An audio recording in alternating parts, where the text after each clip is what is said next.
छोटका एक रुपया, छोटका एक रुपया।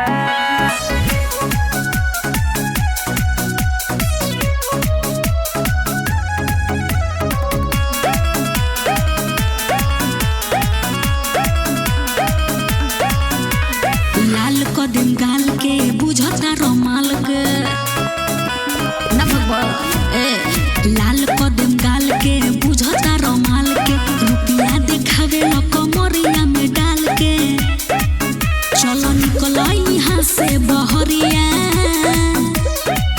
अब डालो दी गोरी, अब डालो दी गोरी ढोरी में छोटका एक रुपया। अब डाल दी रानी ढोरी में छोटका एक रुपया।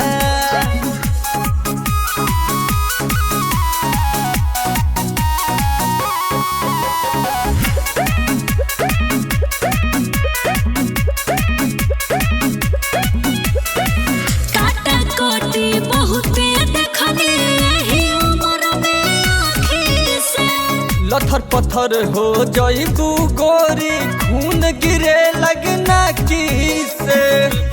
ढेर जना के देखनी सुना काटा कोटी बहुते देखने यही उम्र में आँखी से लथर पत्थर हो जाइबू गोरी खून गिरे लगना की से। अरे ऐसे न धर शरम तू कर छोड़ा ना नरम कलैया। अब डालो दी गोरी, अब डालो दी गोरी ढोरी में छोटका एक रुपया। अब डाल दी रानी ढोरी में छोटका एक रुपया।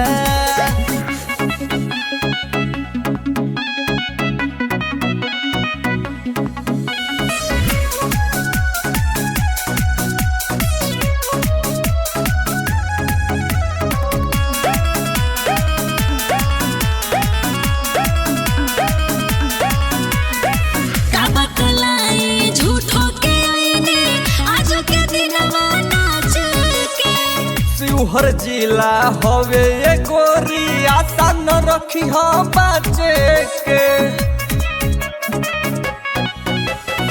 का बतलाई झूठो के आईने आज के दिनवा नाच के पटना जिला हवे ये गोरी आशा न रखी हम बाचे के।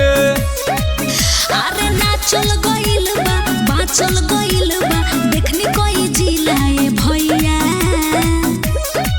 अब डालो दी गोरी, अब डालो दी गोरी ढोरी में छोटका एक रुपया। अब डाल दी रानी ढोरी में छोटका एक रुपया। आओ मन बता डाल अरे मान गइलू।